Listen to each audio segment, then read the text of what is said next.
नमस्कार स्टूडेंट्स। आज की क्लास में हम पढ़ेंगे निर्देश तंत्रों का परिचय, इंट्रोडक्शन टू कोऑर्डिनेट सिस्टम्स। ये बहुत ही इंपॉर्टेंट टॉपिक है। कोऑर्डिनेट ज्योमेट्री में हमने स्कूल लेवल में भी पढ़े हुए हैं कई तरह के कोऑर्डिनेट सिस्टम, जिसमें मेनली हमने दो पढ़े थे, Cartesian coordinate system and polar coordinate system. आज हम यहाँ पर डिटेल में इनके बारे में बात करेंगे। हम कोऑर्डिनेट सिस्टम क्या है इसकी शुरुआत करें। इसके लिए हम कुछ क्वेश्चन के साथ हम स्टार्ट करना चाहेंगे। जैसे हम सबसे पहले हम बात करें, हम one dimensional coordinate system, two dimensional coordinate system और थ्री डायमेंशनल कोऑर्डिनेट सिस्टम, तीनों हम पढ़ेंगे। एक सिंपल सा क्वेश्चन है हमारे पास यहाँ पे, वेयर इज द, जैसे एक प्लेन है, समतल है, ये आपको एक समतल दिखाई दे रहा होगा यहाँ पे। यदि हम एक क्वेश्चन करें और इस पर एक पॉइंट दिखाई दे रहा होगा, ये पॉइंट, ये प्लेन है, ये समतल और इस पर एक पॉइंट है, तो हमारा एक क्वेश्चन है ये कि where is a point on a given plane. ये जो दिए गया समतल है, इसमें ये बिंदु कहाँ है, या ऐसे कहें कि what is the location of a point on the given plane. ये जो दिया गया समतल है, इसमें इस बिंदु की स्थिति क्या है, ये हमारा क्वेश्चन है। तो इसका आंसर हमारे पास क्या होगा, मैथमेटिकली इस पॉइंट के इस प्लेन में जो लोकेशन है या एड्रेस है, उसको किस तरह से रिप्रेजेंट किया जाए। ये जो मैथमेटिकल लैंग्वेज होगी इसको रिप्रेजेंट, लोकेशन को रिप्रेजेंट करने की, इन्हीं को हम कोऑर्डिनेट सिस्टम कहेंगे या इन्हीं को कहते हैं। तो ये हम भी प्लेन की बात हुई। हम और बात करें, ये अभी प्लेन में बात कर रहे थे, अब हम बात करते हैं, यहाँ पर है ये लाइन दिखाई दे रही है आपको, इस लाइन पर ये एक पॉइंट है, ये पॉइंट कहाँ है हम कैसे बताएंगे। और ये लाइन ये है, इधर भी ये इन्फिनिटी तक जा रही है और इधर भी जाती जा रही है, दोनों तरफ। तो हम यहाँ बात करें कि पॉइंट कहाँ है, तो इसके ऐसे कैसे कहेंगे कि ये यहाँ पर है।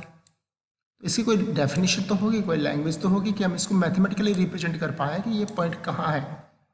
तो ये सम क्वेश्चन हमारे पास कि एक सरल रेखा दी गई है, इस पर ये एक हमारा क्वेश्चन है कि ये बिंदु कहाँ है या इस बिंदु की सरल रेखा पर स्थिति क्या है। तो जो भी मैथमेटिकल लैंग्वेज होगी उसी को हम, या ऐसा कोई सिस्टम हम बनाएंगे, फ्रेम ऑफ रेफरेंस हम बनाएंगे, जिससे हम ये बता पाए कि इस सरल रेखा पर इस बिंदु की स्थिति क्या है। वो जो फ्रेम ऑफ रेफरेंस होगा, निर्देश तंत्र होगा, उन्हीं को हम कोऑर्डिनेट सिस्टम्स कहेंगे, निर्देश तंत्र कहेंगे। अब वो अलग अलग तरीके होंगे, या ये बिल्कुल वैसा ही है जैसे कोई लोकेशन है या कोई प्लेस है, हम उसका एड्रेस लिखना चाहें तो कई बार हम एड्रेस लिखने के लिए हम कभी किसी एक जो लैंडमार्क है उसका रेफरेंस देते हैं, या आप एक से ज़्यादा लैंडमार्क के रेफरेंस भी दे सकते हैं जो उसके आसपास है। अब एड्रेस तो दोनों ही ठीक है, आप किसी एक लैंडमार्क एक का रेफरेंस दे या दूसरे का दे, लोकेशन तो वही रहेगी। उसी तरह से किसी बिंदु की स्थिति बताने के लिए, स्थिति कहाँ पर, सरल रेखा पर बताएं, या किसी प्लेन में बताएं, या पूरे स्पेस में बताएं, तो जो अलग अलग तरीके होंगे वो ही क्या कहलाएंगे, कोऑर्डिनेट सिस्टम्स, निर्देश तंत्र। यहाँ पर हम पॉइंट की बात करें तो यहाँ पर ये कहलाएगा one dimensional coordinate system. One dimensional coordinate system क्या हो गया, सरल रेखा पर किसी बिंदु की स्थिति बताने के लिए जो फ्रेम ऑफ रेफरेंस बनाएंगे उसको हम कहेंगे वन डायमेंशनल कोऑर्डिनेट सिस्टम। और हम यहाँ पर पढ़ेंगे कार्टेशियन कोऑर्डिनेट सिस्टम, कार्तीय निर्देश तंत्र। इसी तरह से पिछले वाले में क्या था, ये प्लेन में था। यहाँ पे इस प्लेन में इस पॉइंट की लोकेशन क्या होगी, इसको हम बोलेंगे द्विविमीय निर्देश तंत्र, टू डायमेंशनल कोऑर्डिनेट सिस्टम। इसी तरह से ये एक यहाँ पे, तो अभी प्लेन की बात करें, प्लेन में पॉइंट ये है, इसकी लोकेशन क्या होगी ये बताने के लिए हम अलग अलग तरह के कोऑर्डिनेट सिस्टम्स यूज करेंगे, या अलग अलग तरह से उसके एड्रेस बताएंगे। जिस तरह से वन डायमेंशनल एक सरल रेखा पर बिंदु की स्थिति बताने के लिए हम एक पढ़ेंगे कार्टेशियन कोऑर्डिनेट सिस्टम, इसी तरह से एक समतल में किसी बिंदु की स्थिति बताने के लिए अलग अलग फ्रेम ऑफ रेफरेंस बनाएंगे, जिनमें हम पढ़ने वाले हैं Cartesian coordinate system, polar coordinate system, pedal coordinate system, intrinsic coordinate system और पैरामीट्रिक कोऑर्डिनेट सिस्टम। इनको हिंदी में कहें कार्तीय निर्देश तंत्र, ध्रुवीय निर्देश तंत्र, पदिक निर्देश तंत्र, नैज निर्देश तंत्र और प्राचीन निर्देश तंत्र। तो ये 5 क्या है, ये हम फर्स्ट ईयर में पढ़ने वाले हैं या थ्रू आउट बीएससी में इनसे हमारा काम हो जाएगा। तो ये किसी समतल में बिंदु की स्थिति बताने के अलग अलग तरीके हैं, अलग अलग हम रेफरेंस यूज करेंगे और उन्हीं के बेसिस पर इनका नाम है। अब ये क्या है हम सभी के बारे में डिटेल में पढ़ेंगे। ये इसी तरह से ये स्पेस है 3D में समष्टि। इसमें एक पॉइंट है, हमारा सेम क्वेश्चन है कि ये बिंदु कहाँ है। अब हम किस तरह से बताएं इस बिंदु के, उसके एड्रेस के मैथमेटिकल लैंग्वेज क्या होगी, उसका एड्रेस क्या होगा, किस तरह से हम लिखेंगे, वो भी अलग अलग तरीके होंगे हमारे पास और उन्हीं को हम कोऑर्डिनेट सिस्टम कहेंगे। और हम जो यहाँ पढ़ेंगे उन कोऑर्डिनेट सिस्टम्स को, उनमें हम पढ़ने वाले हैं कार्टेशियन कोऑर्डिनेट सिस्टम, कार्तीय निर्देश तंत्र, स्फेरिकल कोऑर्डिनेट सिस्टम, गोलीय निर्देश तंत्र और सिलेंड्रिकल कोऑर्डिनेट सिस्टम, बेलनाकार निर्देश तंत्र। ये हम पढ़ने वाले हैं जिनकी हमें जरूरत पड़ेगी पूरे बीएससी में। तो हम इनको एक डिटेल में पढ़ेंगे। अभी हमने इंट्रोडक्शन किया है इसमें, ये सब चीज़ें देखिए हम पढ़े। उससे पहले हम एक टर्म है मैथमेटिकल टर्म जिसको हम यूज करेंगे बार बार, तो इसको हम एक बार पढ़ लेते हैं। इसका मतलब क्या है ये मैं बार बार बोलूँगा अभी इसमें, without loss of generality, WLOG। इसका मतलब क्या है, इसका मतलब ये है, देखिए आप, विदाउट लॉस ऑफ जनरलिटी का मतलब है, ये एक टर्म है इस तरह से, दैट इज यूज्ड, जिसको हम कब यूज करेंगे, व्हेन यू नो दैट, जब आप ये जानते हैं that what you are doing would work the same way for any choice. जब हमारे पास एक से ज़्यादा चॉइसेस है, जब हम कोई सिलेक्शन करना हो और हमारे पास एक से ज़्यादा चॉइस है और हम ये जानते हैं कि उनमें से किसी भी एक कोई चॉइस लेने पर वही काम करेगा जो दूसरी चॉइस से करेगा, मतलब कोई फ़र्क नहीं है, आप चाहे कोई सा भी एक सिलेक्शन कर लें, काम वही होने वाला है। तो फिर हमारे पास एक क्वेश्चन ये आता है कि हम कौन सा सेलेक्ट करें, कौन सी चॉइस हम लें। तो यहाँ पर ये टर्म हम यूज करते हैं कि उसकी जनरलिटी में कोई लॉस नहीं हो रहा, आप कोई सा भी एक चॉइस के साथ आप काम कर सकते हैं, क्योंकि इससे इस पर कोई फ़र्क नहीं पड़ेगा। ये हमारी कन्वेंसली इस पर जितना हमारी सुविधा के हिसाब से हम कोई भी ऑप्शन को चूज कर सकते हैं। तो इसी को हम बोलते हैं विदाउट लॉस ऑफ जनरलिटी। ठीक है, तो इसका क्या हो गया, ये टर्म है that is used when you know that what you are doing would work the same way for any choice but you still need, choice तो काफ़ी है लेकिन फिर भी आपको किसी ने एक को तो सिलेक्ट करना ही पड़ेगा, बट यू स्टिल नीड और want to make a choice, आपको चॉइस लेनी है, because that makes writing down what you are talking about way easier, कि आपको किसी एक चॉइस को लेके काम करना पड़ेगा ताकि आप इससे आगे डिफाइन करने पाए या आपके कॉन्सेप्ट क्लियर कर पाएँ किसी एक चॉइस के साथ। तो इसमें क्या होगा, either because it means you don't have to write down a bunch of essential identical cases, क्योंकि आप किसी एक चॉइस के साथ काम करेंगे, जो केस बनेगा वही दूसरी चॉइस के साथ होगा सेम। तो फिर उस केस में हम क्या करते हैं, it's when you need to break the argument कि हम इस चॉइस के साथ काम करें या उस चॉइस के साथ काम करें। तो फिर हमारे पास डिफरेंट केसेज है but all of the cases are essentially the same.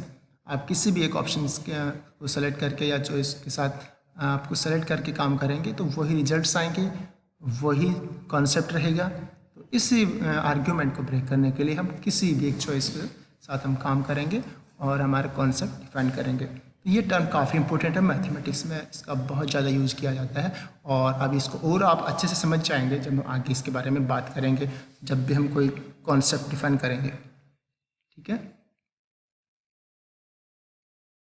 तो आज हम सबसे पहले एक ये डिफाइन कर लेते हैं वन डायमेंशन कोऑर्डिनेट सिस्टम, एक विमीय निर्देश तंत्र। अभी हमने बात की थी पिछले स्लाइड में यहाँ पर ये कि ये सरल रेखा पर इस बिंदु की स्थिति क्या है। तो इस सरल रेखा पर बिंदु की स्थिति ज्ञात करने के लिए हम किस तरह से एक फ्रेम ऑफ रेफरेंस बनाएं। देखिए हम क्या करेंगे, तो इसी को हम कहेंगे कि यहाँ पे कार्टेशियन को, ये नाम है इसका, तो ये किस तरह से बना है? तो सबसे पहले आप देखिए कार्टेशियन कोऑर्डिनेट सिस्टम क्या हो जाएगा, one dimension to find the location of a point on a given straight line. किसी एक सरल रेखा पर, दी गई सरल रेखा पर बिंदु की स्थिति पता करने के लिए क्या करेंगे, we consider an arbitrary fixed point on the given straight line. एक बिंदु दिया गया है पहले से, उसकी स्थिति पता करनी है, उसके लिए हम उस सरल रेखा पर एक स्वैच्छिक स्थिर बिंदु हम लेंगे, कंसिडर करेंगे, कहीं भी ले सकते हैं उसको, लेकिन किस फिक्स्ड पॉइंट है वो फिक्स रहेगा, जिसके रेफरेंस में उस बिंदु की स्थिति पता करेंगे। और ये जो फिक्स्ड पॉइंट हमने लिया है इसको क्या नाम देंगे, ओरिजिन। उसको क्या कहेंगे हम, मूल बिंदु कहेंगे। ठीक है, अब देखिए बात यही है, अभी जो हम बात कर रहे थे, अभी हम एक एनिमेशन के थ्रू भी इसको समझने की कोशिश करेंगे। तो अभी आपने देखा कि यहाँ पे एक हमारे पास क्वेश्चन है कि एक सरल रेखा है और इस सरल रेखा पर हमें कोई पॉइंट लेंगे जिस पर इसकी लोकेशन हम ज्ञात करना चाहेंगे। जैसे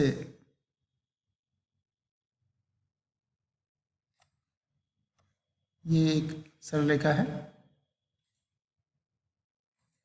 इसको हम बढ़ा सकते हैं। तो ये हमारे पास एक पॉइंट है, जैसे इसको नाम दिया मैंने P। तो इसकी लोकेशन क्या है, तो इसके हम इससे पहले भी हम जानते हैं कि एक सरल रेखा जो है ये है, इस सरल रेखा पर कोई भी एक बिंदु हम लेते हैं, इसको हम इस सरल रेखा पर स्थित प्रत्येक बिंदु के लिए एक वास्तविक संख्या होती है, या ऐसा कहें कि प्रत्येक वास्तविक संख्या के लिए इस सरल रेखा पर एक बिंदु होगा, वाइस वर्सा।